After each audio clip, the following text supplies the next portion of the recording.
Les vérités que les pasteurs et sorciers cachent depuis toujours. Ils négocient votre vie dans un marché que vous ne verrez jamais.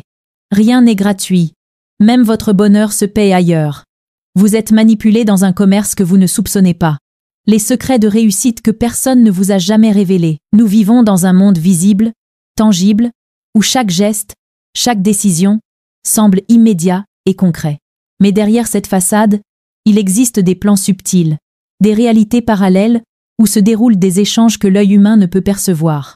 Certains appellent cela le marché astral, un marché qui ne se contente pas de vendre des objets physiques ou de la monnaie, mais où s'achètent et se négocient des idées, des talents, des destinées, des fragments de vie, et même des forces vitales. Imaginons un instant un immense bazar oriental, avec ses senteurs d'épices et de bois précieux, ses échoppes débordantes de trésors inconnus, mais cette fois-ci, invisibles à l'œil nu. Chaque étal expose une possibilité. Chaque commerçant un potentiel. Ici, les lois sont différentes, mais la structure reflète la réalité terrestre. Négociation, échange, valeur et prix. Comme le dit Hermès Trismégiste. Comme en haut, ainsi en bas, comme en bas, ainsi en haut. Le marché astral, invisible, est un miroir de notre monde, mais avec des règles spirituelles beaucoup plus subtiles. Les miracles apparents et leur prix. Nombre de personnes, face à un désir ardent, concevoir un enfant, réussir un projet, obtenir une guérison, se tournent vers des intermédiaires spirituels. Pasteurs, praticiens, mystiques. Ceux-ci accomplissent des rituels, prient, invoquent des forces. Et quelques mois plus tard, le souhait semble exaucé. L'enfant naît, l'entreprise prospère, la guérison survient. À première vue, un miracle. Mais comme l'a rappelé Plotin, rien n'arrive sans cause. Ce qui se manifeste doit avoir été préparé. Tout résultat, visible ou invisible, a un prix. Dans le marché astral, chaque faveur implique un échange. Parfois subtil, parfois profond, mais jamais gratuit. Prenons un exemple historique. Les anciens rois égyptiens faisaient appel à des prêtres pour aligner les forces cosmiques avant une bataille ou la construction d'un temple. Les rituels étaient complexes et coûtaient énormément, non seulement en matériel, mais en énergie, en temps et en discipline. Ceux qui pensaient que le simple sacrifice physique suffisait, sans comprendre la logique spirituelle derrière l'acte, se voyaient souvent frustrés. La réussite exigeait un équilibre parfait entre intention, acte et prix payé. Les transactions invisibles. Le marché astral ne fonctionne pas comme notre marché quotidien. Ici, les biens échangés ne sont pas tangibles.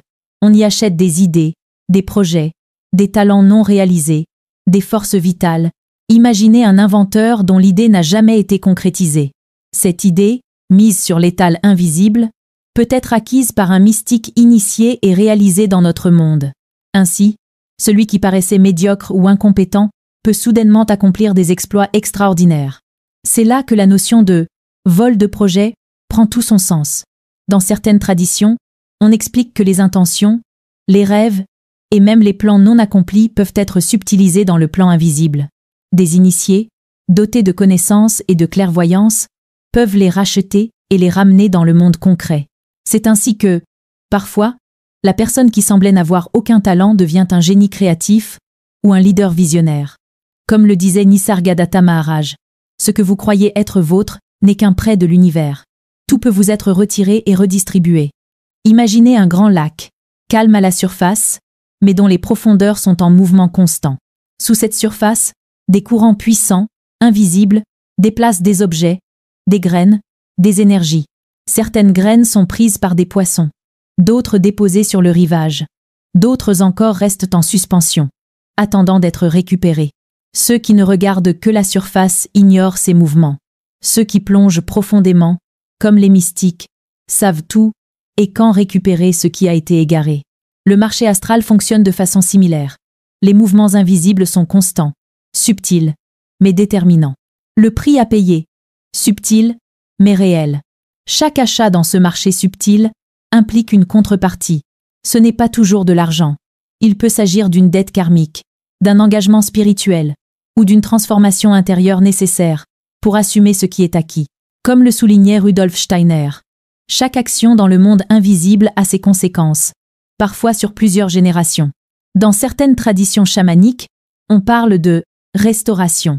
Lorsque l'on récupère une énergie ou une force qui a été subtilisée, il faut compenser en offrant quelque chose de valeur équivalente. Ce processus n'est ni visible, ni immédiat. Mais il suit une logique stricte de balance et de justice cosmique. Dans le bouddhisme, on enseigne que les actions ont des conséquences, karma, et que ce qui est semé revient inévitablement. Dans le Vedanta, on parle de la loi de cause et d'effet subtils, où chaque désir doit être accompagné de discipline et de conscience. Le taoïsme nous rappelle, avec Lao Tzu, l'homme sage agit sans forcer et accomplit sans s'approprier. Tous ces enseignements convergent vers la même idée. Rien n'est obtenu sans engagement.